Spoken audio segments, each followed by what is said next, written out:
Barry's play was revolutionary. I'm not sure people quite realised at the time how revolutionary it was going to be.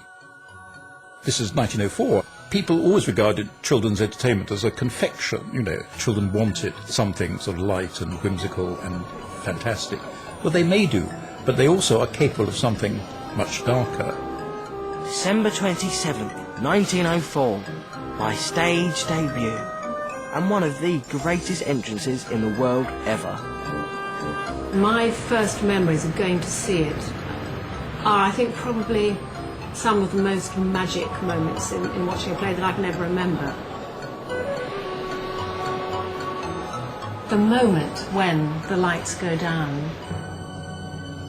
and the windows blow open and there's this sort of moment where you just don't know what's going to happen.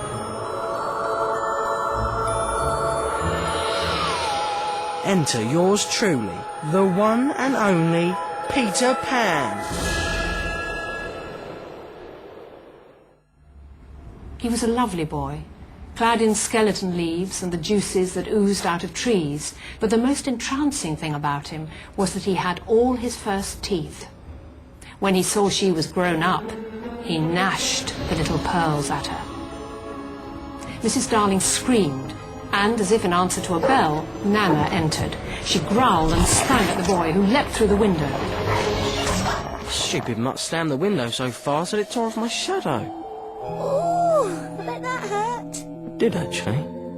But the dog wasn't my worst problem. My big stage entrance was made by a... Say it! a girl! For the prosaic reason that it was illegal for any child under 12 or 13 to be on a London stage after 9 o'clock at night. Barry's solution was to cast Nina Boucicaut and a long line of lissom and agile young women as Peter. How could he do that to me and my street cred? Come on, you look great in tights. Cross-dressing is cool if you're relaxed about it. Yeah, whatever. Anyway, who cares? My play was massive, beyond massive. I was phenomenal. I was the Spider-Man of 1904. The boys and my play were the talk of the town. What do you think? It's about our summer together, isn't it? It is. About all of us. That's right. Thank you, Peter. This is Peter Pan. How wonderful. It's true, he has no shadow. But I'm not Peter Pan. He is. The reasons for its success was that it was an unclassifiable masterpiece from the word go. People had just never seen anything quite so enchanting before. It wasn't just a play, it wasn't a musical, it wasn't a pantomime, it was something entirely different. It was a fantasy. I went global, Tink. Everyone loved me so much that Frohman took me to New York the following year. The cast travelled by boat. I flew, of course. We went coast to coast and were away ages. Inky changed a few lines to keep the locals happy, and I sang Yankee Doodle instead of God Save the Queen. I was a huge success. The fan mail came pouring in. Shame you can't read. Dear Peter Pan, thank you for taking me out. Dear Peter Pan, there is one thing I want to ask you, and that is, how do you fly? Sweet, aren't they? And I can read, actually. Well, enough anyway. It's kind of hard to describe what it feels like when so many people love you, Tink. I mean, I think my fans are just so wonderful. I wish you the best of luck. From your affectionate little friend, Dorothy Cohen. Yes, everyone wanted to know about me and my play. And if you couldn't get a ticket to the theatre, you could get a slice of Peter Pan in other ways. How? It was way before movies. Magic lanterns, Tink. The magic of me brought straight to your living room. Kids thought it was fantastic. Oh, look, that's you, Peter. And, what's her name? Stop messing about. It's Wendy and you know it.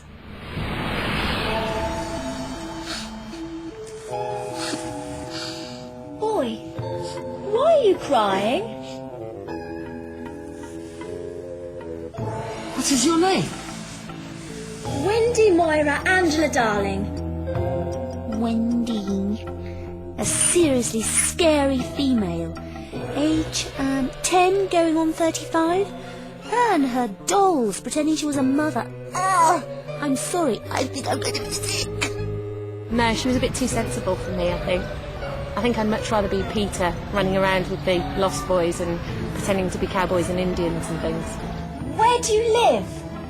Second to the right, and then straight on till morning. What a funny address. No, it isn't. I was almost 15 when I was asked if I'd like to try for playing Wendy. I think as a little girl, I probably felt very much. I was looking for the dashing knight on the white charger, and I felt very much as Wendy felt, you know, the be-all and end-all was to find Mr. Right. I mean, is that what they put on the letters? Don't get any letters. But your mother gets letters. Don't have a mother. Well, the Peter Pan-Wendy relationship is incredibly complicated because he is looking for a surrogate mother and she is looking basically for a boyfriend. And there's a whole drama built around the idea of kissing. She obviously wants to kiss Peter. He doesn't know what a kiss is. Sorry, sweetie, the boy's not interested.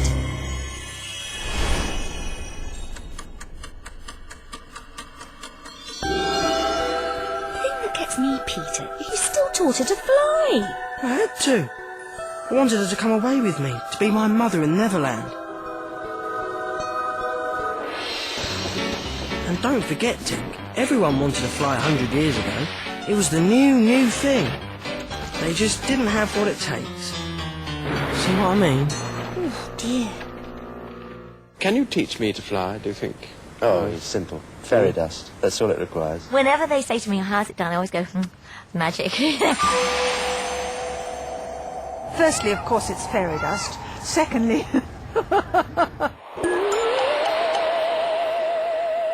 There's a real knack in flying. You have to kind of go with it.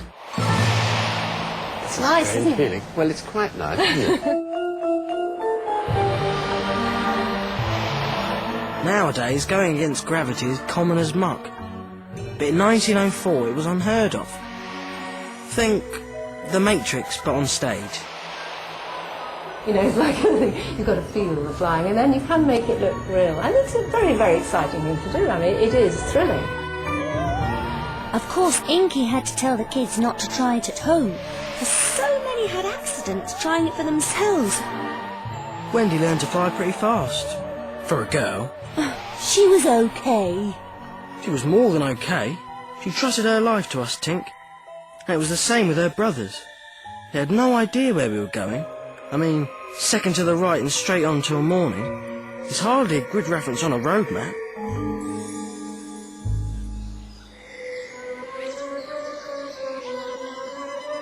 Neverland. Home sweet home. It's funny, everyone has their own idea of what Neverland is like.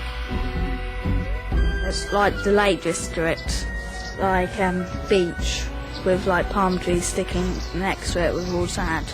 I think it looks a bit like that. I think Neverland is a sort of Disneyland where you don't see the backstage, where you don't see the mechanics of how it works. In the woods by the river, or like on an island in mountains. I wonder what they think we eat. Pollen and fruit, brightly coloured fruit. Neverland is what children love when they think of what is fun. Dressing up, living under a tree, making your own pots and pans out of roots and having a knife of your own, you know, all these things. Neverland is the place that exists for all of us in the wish part of our brain. One person may say that it is a journey to imagination, to creativity. Others might say it means you never die.